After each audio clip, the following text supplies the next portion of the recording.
are here after to get the briefing really from the locals. I have been receiving briefings because nung umalis ako sa Cebu Friday, Sec Vince and Sec Rex napunta na rito. Nagdiretso, they were here Saturday. So natatanggap ko yung kanilang report. Pero siguro ang dapat natin gawin ngayon ay pakinggan ng lokal. What is the report from your office para alam namin yung kailangan namin gawin. Gov. Nelson, sige, please go ahead. Magandang araw po sa atin lahat. Maraming salamat, kagalang-galang na Presidente Ferdinand Marcos, sa inyong pagdalaw dito sa probinsya ng Davao Oriental, 10 ng ating mga Cabinet Secretary and other national agencies. Summary of effect as of October 13, 2025, Municipality of Boston, number of affected families 4,662. Ang partially damaged po is 31 houses. Ang internal displaced person, number of families is 1,667. Sa Municipality of Katiil, number of families affected 18,087. Totally damaged 5 houses. Partially damaged 1,082. Internally displaced person 11,597. Injured 23. Municipality of Baganga, number of families affected is 11,195. Does everyone have a copy of this listing? Oh, okay na ito siguro. Nelson, we'll just look at the totals para yung ito meron na. Para yung DSWD, you can yung total na siguro. Yes. Oo. Okay. Province-wide, please. The number of affected families in the whole Davao Oriental is 166,384. The totally damaged houses is 503. The partially damaged houses is 8,055. The internally displaced person, number of families is 90,297. Individuals is 65,716. Death is 3. Injured is 323. Yun po yung total houses and injured and death na mga tao dito sa probinsya ng Davao Oriental. Alright. Wala pa dito yung mga public buildings. Gaya ng ospital, yung mga eskwela. Wala pa po, hindi kasama yung... Hindi pa kompleto yung assessment, ano? Vince, they haven't completed kung pwedeng gamitin o hindi. Matatapos Not, po siguro, Mr. President, within the day? Oh, okay. Very good. All right. Yes po, yes po. Na at least malaman natin kung alin sa mga buildings ang hindi na magamit, yung mga iba na pwede pang i-repair, and then we'll have to budget it. We'll have to, because we're coming to the end of the year, everybody's starting to feel the pinch. Anyway,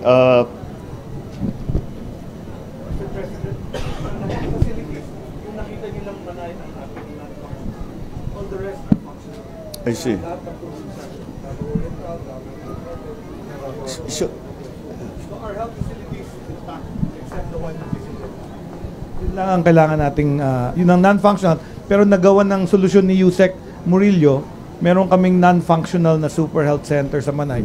5 minutes away, yun muna magiging functional na parang... Where is the super health center? It's 5 minutes away from the hospital, the one we visited. Okay. So nandun na yung mga pasyente. So yun na, ganun na mangyayari, sir. Yun muna gagawin nating hospital ng Manay until ma-build yung damaged hospital. Pero you were saying, somebody was telling me, hindi nawala yung kuryente. Yung kuryente naman po namin dito, so far sa ngayon, okay naman po. Walang outage, walang ano? Wala naman po. Pero nung immediately right after po nung lindol, matagal-tagal po na nawala yung kuryente namin. In fact, isa sa major problem namin dito sa Davao Oriental is maliban sa shortage po kami ng supply ng kuryente, fluctuating po yung kuryente namin, lagi po kami brown out dito.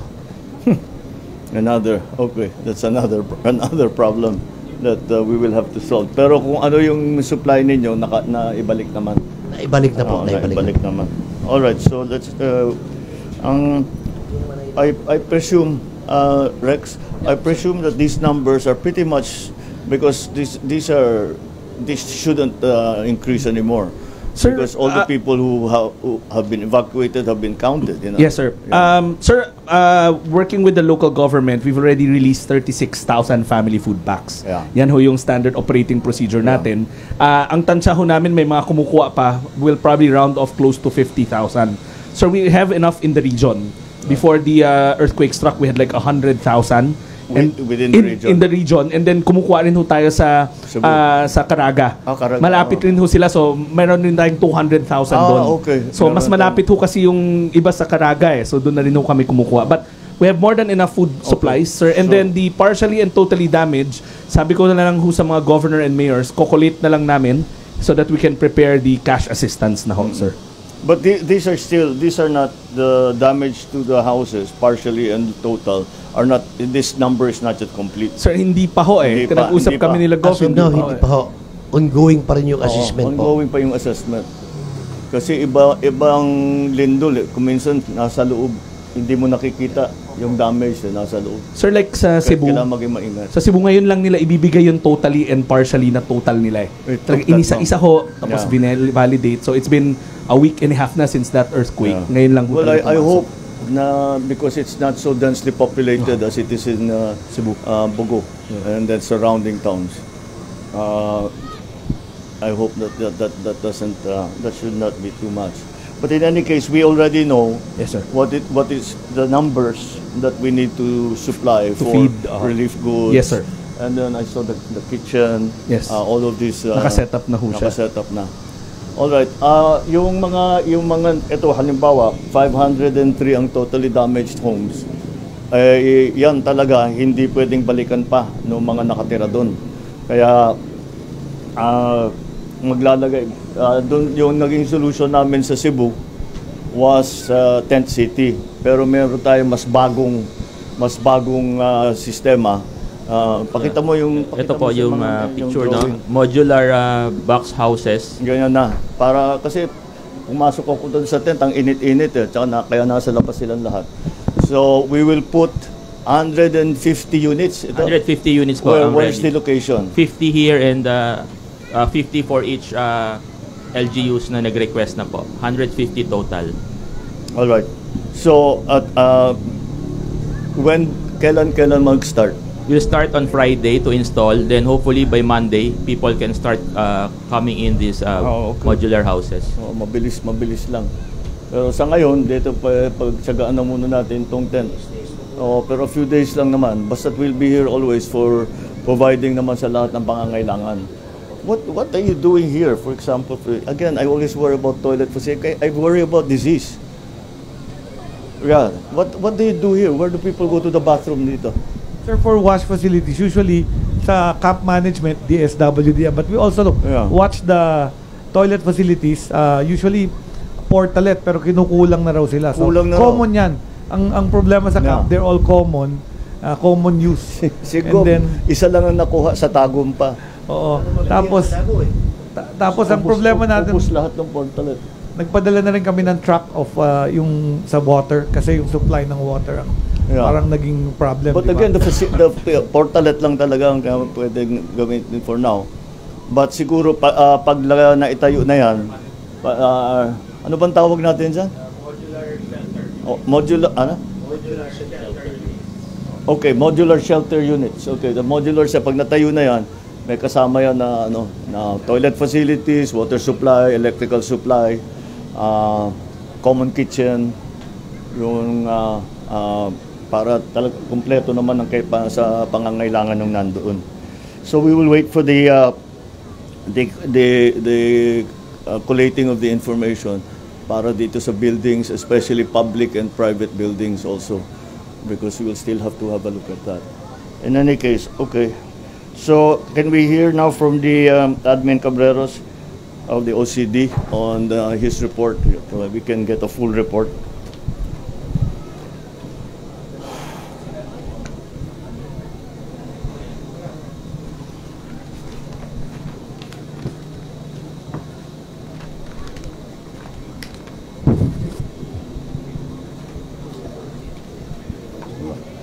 Good noon to everyone. Good noon to our President.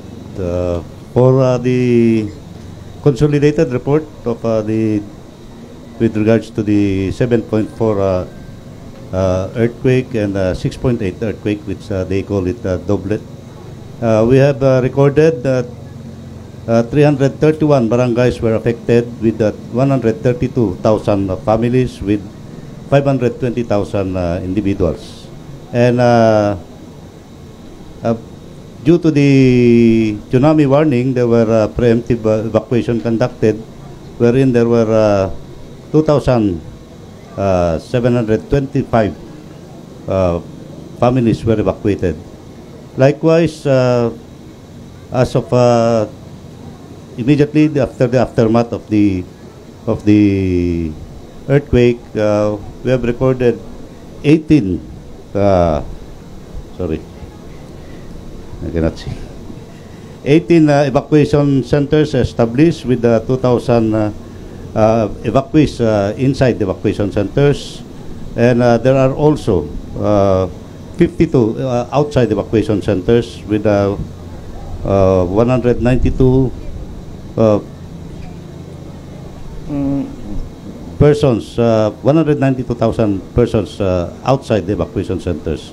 And on casualties, we have recorded 8 and 389 injured without a missing person. For damaged houses, we have recorded 2,102 total damages with 298 totally damaged and 1,804 partially damaged. On the status of lifelines, everything has been restored, except for some roads which are still under repair, and 5 roads and 3 bridges. For power, telecom, water were all restored. So after the earthquake, or during the earthquake, there were a suspension of classes and work. There were 163 LGUs who suspended classes and 142 LGUs suspended work. For our assistance, sir, we already provided a total of 27 million pesos to affected families.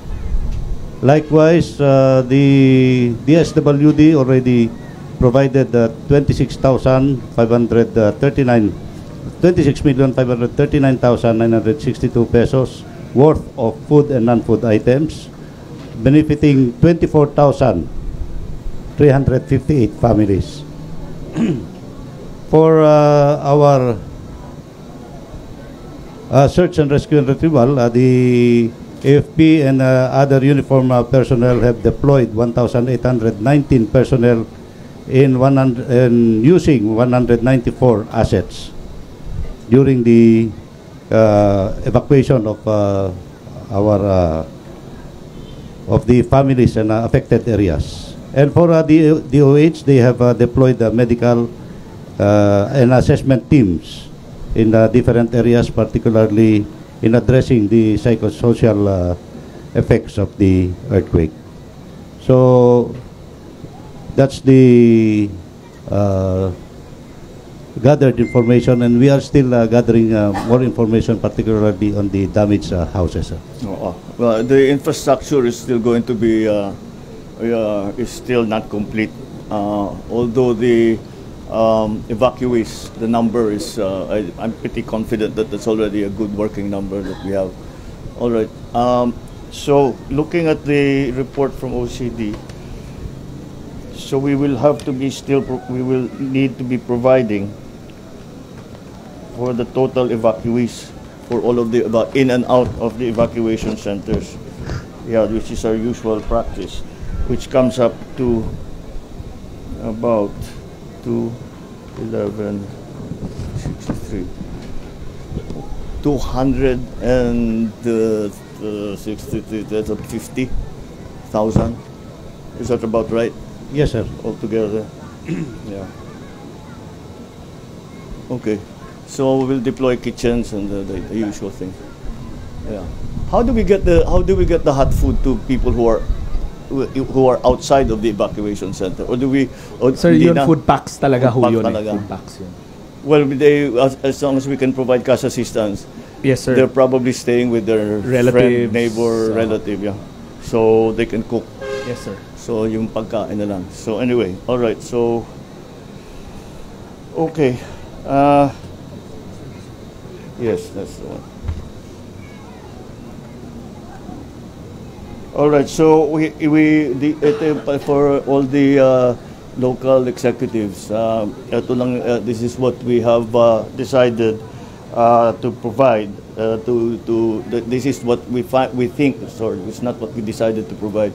It is what we can see is going to be the necessary support that we are going to give. So that's what I was talking about. We have now the kitchens, we have the tent cities, but we will change the tent cities into the modular shelters that we have found to be mas matibay, mas komportable, para kahit na medyo matagalan. Kasi yung infrastructure, pagka i-rehabilitate at saka rebuild, matagal ng kaunti yan eh. So we will have to find a place na maganda naman ng kanilang lagay. So we are providing meals from the mobile kitchen. Magbibigay din tayo ng 10,000 piso para sa mga pamilyang tuluyang nasira na ang tahanan, para mayroon silang pambili. Kung naman meron silang pambili para ayusin nila, baka kaya na nilang umpisahan ayusin yung kanilang bahay. So from the office of the President, we have put aside 50 million pesos for the province of Davao Oriental. We have put aside 15 million pesos for the municipalities of Manay, Banay, and Lupon. 10 million pesos para sa lungsod ng Mati, Tarragona, Baganga, Boston at Catil. Tigli 5 milyong piso sa municipality na Caraga at San Isidro at 3 milyong piso para sa municipality ng Governor Generoso. So para sa it's up to the LGU kung paano nyo gagamitin ito.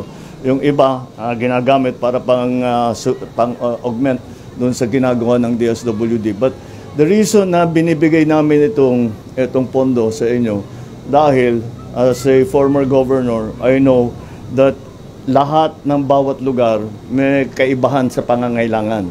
Yung iba kailangan ayusin yung water supply. Yung iba kailangan buksan yung kalsada. Iba-iba. And that's why ang thinking namin, ibigay na lang namin sa inyo yung pondo. Mas alam ninyo kaysa sa amin ang pangangailangan dun sa area ninyo. Kaya't yan ang aming gagawin.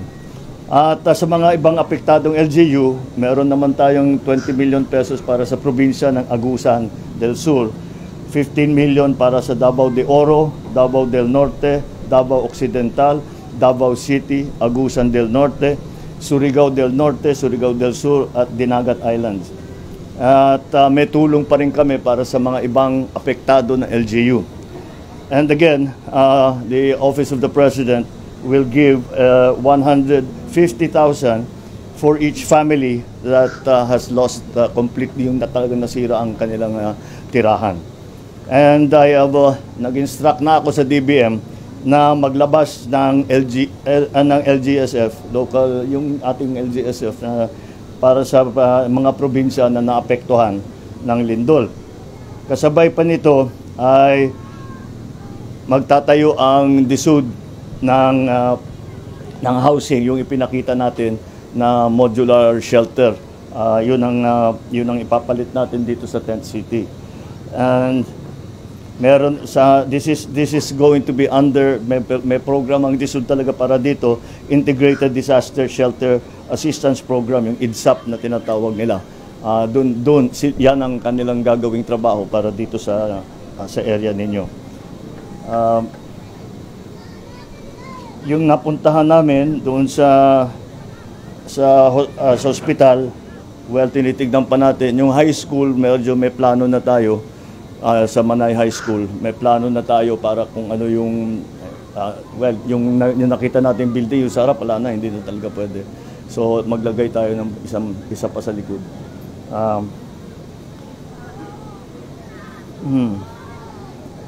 Ngayon, okay, ang DPWH ay yung mga kayang ayusin na infrastructure, yung mga minor damage, yung tinatawag na minor damage lang, gagamitin nila yung QRF nila, yung Quick Response Fund, which we have to replenish.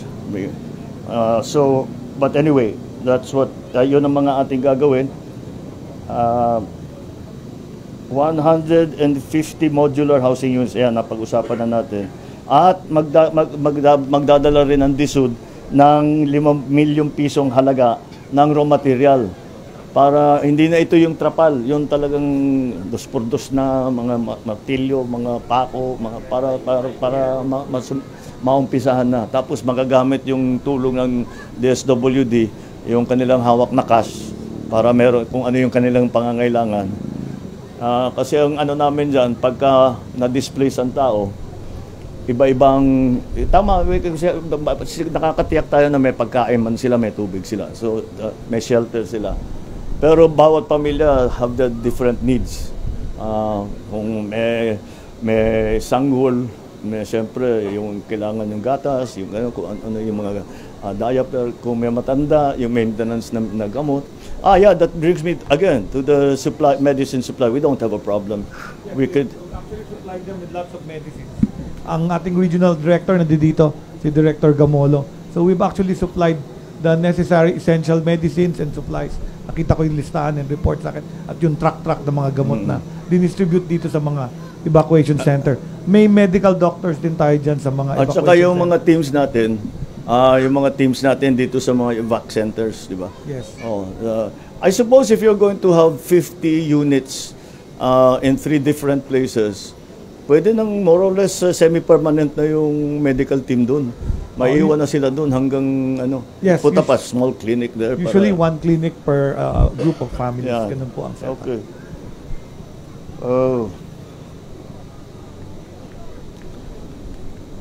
Okay, so anyway, yun ang ating plano ngayon.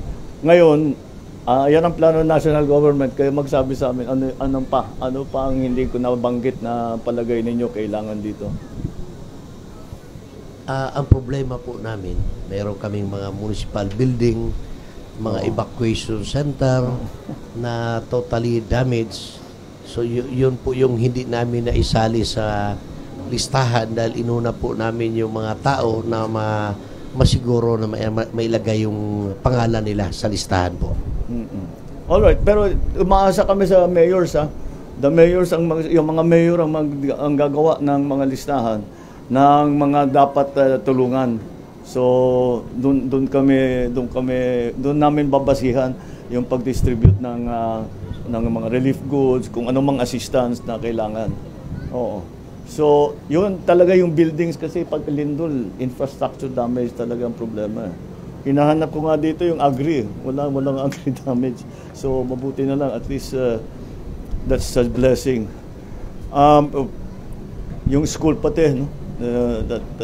How many of the... Sir, besides the high school that you went 900, sa whole region 918 yung totally damaged, sir. So, we will have to work with Sec Vince dun sa QRF and then also dun sa new classrooms. Na lang namin. Tama si Sec Vince, sir.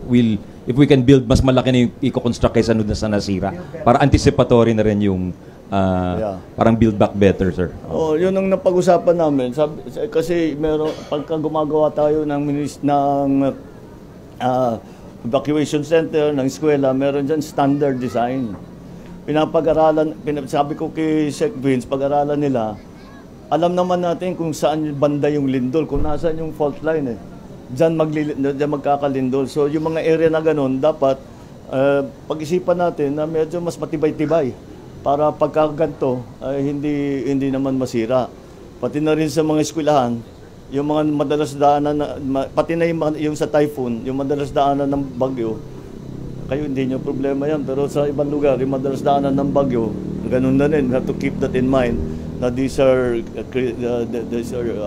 more delicate areas when it comes to that. Alright, so patuloy lang yung gagawin natin na Gov. Nelson, yung sa pag-assess ng mga buildings para malaman natin kung ano ba talaga yung damage at saka anong kailangan, yung ibang pwede pang i-repair kung ano pang kailangan at yung hindi na ma-repair, kung ano yung gagawin natin, magtatayo tayo ng mga bago. Oo. Alright, that's I think that's all that these are all the issues we've tried to cover for today. At tuloy-tuloy lang ang yung lagi kong sinasabi sa ating mga nagiging biktima pagka may sakuna kagaya nito, ay lagi kong sinasabi na huwag kayong magdadalawang isip kung anong pangangailangan ninyo, sabihin ninyo sa amin. Kung kaya namin dalhin, kaya namin ibigay, gagawin namin. At hindi ito pangminsanan lamang. Hindi kami aalis dito, hindi aalis ang DSWD, ang DOH, ang DPWH, lahat na yang DSUD, ang at CDO, lahat wala sa aming aalis dito hangga't lahat ng the citizens na natamaan ay nakabalik na sa more or less na normal na buhay. Hindi na nangangailangan ng relief goods, hindi na nangangailangan ng shelter, hindi na nangangailangan ng gamot, hindi na at least na emergency yun ang ating gagawin. So that's our job. So we have to do this together with the local government. Yan ang lagi kong kasi ang local government talaga ang pinaka authoritative. Kayo alam ninyo kung saan yung problema, alam din ninyo kung ano yung dapat maging solusyon So nakikinig kami sa inyo. At I hope that for now, at least people are already meron silang masilungan, meron na silang kinakain. That's okay na yun for now. Pero tuloy-tuloy pa rin yung pagdala ng suporta. Okay? Any other matters that anybody wants to bring up? Mr. President, Sige, good afternoon po. In behalf po of the people of Tarragona, we wish to extend our heartfelt gratitude po for you po and for our agencies na nandito po for the immediate response, especially po for DSWD and with the rest of the attached agencies. Maraming salamat po talaga. Hindi po nahirapan kami sa local government because of the interventions. Although nasagot naman po yung mga kailangan po namin, short term, medium term, and long term. Sa short term po, alam ko pong nandito si DSWD, but we are looking into yung sustainability po ng food requirement ng aming mga evacuees, knowing na marami po kaming severely damaged na houses, totally damaged houses, so they will be staying longer. I'm afraid baka kukulangin po kami sa pagkain and all other needs of our evacuees, no? And for the medium term naman po, we wish to say thank you very much to DSWD and DSUD who wish us to extend financial assistance. And for the long term, we're also expecting, Mr. President, livelihood program for our constituents, knowing that Tarragona has 34.47% poverty incidence, the second highest in Davao Oriental. And most of our victims are all farmers. So we're leaning towards giving livelihood opportunities for our farmers. And lastly, Mr. President, all our essential facilities, infrastructure facilities are already affected, especially the one we visited, the evacuation center, which we temporarily use also as a classroom for our tertiary school. Temporary po kasi namin ginagamit ito. I'm afraid na baka po nag-resume itong klase po, wala pong matuluyan yung aming mga estudyante. Ito nga pong local college namin kasi wala na po itong aming evacuation center, the regional evacuation center and the municipal provincial evacuation center po. While we will be submitting, Mr. President, other yun yung naapektuhan, mga roads that connects our farms to our markets, yun po ang isa sa challenge namin ngayon. Alam ko pong nandyan kayo, but we're afraid na baka po kukulangin din po kami sa local government unit. We will be writing a formal letter. Ano mapuputol yung food supply ninyo? Saan kayo kumukuha ng pagkain ngayon? what I'm referring, Mr. President, is itong mga pagkain na itong community kitchen na ginagawa namin ngayon. Kasi ang nangyayari, nandito si DSWD, nandito si Philippine Red Cross, and then during dinner, meron din po kami community kitchen sa local government. Yun nga po sana ang i-request ko na baka po ma-sustain hanggang meron po tayong evacuees po sa ating tent city. Yes, sir. Well, We can assure the mayor that. Yun talaga yun ang sinasabi ko sa inyo. Yes, Hindi sir. kami alis dito hanggang Yes, sir. Thank you more very or much less, for hindi that. naman masabi namin bumalik sa dati, pero more or less normal na yung buhay ng mga naging biktima. Oo. Pero saan kayo kumukuha ng pagkain? Sa ngayon, sir, wala kaming palengke kasi nga naka-code red ang mga facilities so namin. we'll have to bring it in. No, yan ang gawin na ng local government, yan gamitin niyo yung pera na ibibigay namin. Yes, sir. Yun ang gamitin niyo, maghanap na kayo ng supplier. Opo, Bago pa maubos yung nasa atin. Di Yes, ba? po. Magplano na tayo ahead. Huwag na nating antayin na maubusan. Maisipin natin kailan kaya muna kung ilang buwan pa to. Kailan tayo mauubusan? Paano natin pakakainin ng ating mga ano? Thank you very much Oo. for that, sir. Naikwento ko na din po kay Secretary Angara yung kakulangan po ng aming classrooms. Yeah. While our high school and elementary schools are greatly affected also, our tertiary school, definitely wala na pong matutuluyan kasi nga po yung evacuation center na temporary shelter din ng tertiary school na damage na din po. Yun ang So problema we will be sa- writing a letter. sa Lindol, eh. Yeah. That's a big number, 900 and what? Schoolrooms destroyed? Well, 900 in the region, but 300 sa Davao Oriental, Mr. President. Only in Davao Oriental. Only in Davao Oriental. So, of course, we'll double check also with Sex Vince's teams Sure. dun sa structural integrity ng mga schools. But we assure Mayor na dito lang ako yung team namin. And Sige po. priority For ho the yan. meantime, Mr. President, we're looking into establishing a tent, parang tent na rin for a temporary classroom po ng aming mga estudyante. Meron kami, Mr. President, it takes 15 days yung temporary learning space. Similar to what Sec Ping Dahil nga sa is doing. Bagyo at sa Lindol, nasanay na tayo, meron na tayong tinatawag na temporary learning space. Kung hindi na pwede o hindi pa pwede yung kanilang